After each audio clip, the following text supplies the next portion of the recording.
Il est minuit à Paris, bonsoir à tous. Retour à l'essentiel sur France 24. Le Hezbollah confirme ce soir la mort de l'un de ses chefs, Ibrahim Akil.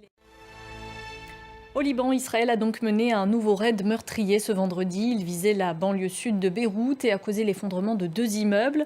Au moins 14 personnes ont été tuées, dont le chef d'une unité d'élite du Hezbollah, Ibrahim Akil. Sophie Samaï.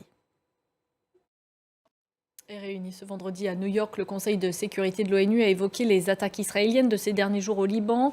Le ministre libanais des Affaires étrangères a dénoncé un acte de terrorisme de la part d'Israël. Toujours à propos du Liban, un climat de peur a commencé à s'installer au sein de la population. Entre les beepers piégés et les frappes, les habitants se méfient désormais des appareils électroniques et évitent les lieux publics. Jean Barrère. Si vous êtes américain et que vous habitez dans le Minnesota, le Dakota du Sud ou encore en Virginie, eh bien vous pouvez commencer à voter pour la présidentielle de 2024. Les bureaux de vote ont ouvert ce vendredi dans ces 3 États. Ils permettent le vote par anticipation.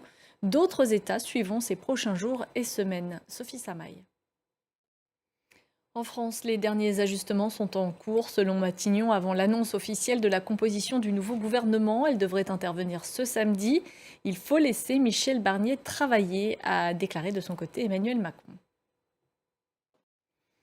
Il était le père de Dodi Al-Fayed, le dernier compagnon de la princesse Diana. Mohamed Al-Fayed fait de nouveau la une des journaux ce vendredi parce qu'il est accusé d'agression sexuelle et de viol par des dizaines de femmes. Décédé en 2023, l'homme d'affaires égyptien multimillionnaire est présenté comme un monstre par l'un des avocats des plaignantes. On finit avec cette découverte qui ravit les amateurs de musique classique. Une courte pièce attribuée à Mozart a été découverte dans une bibliothèque de l'Est de l'Allemagne, à Leipzig.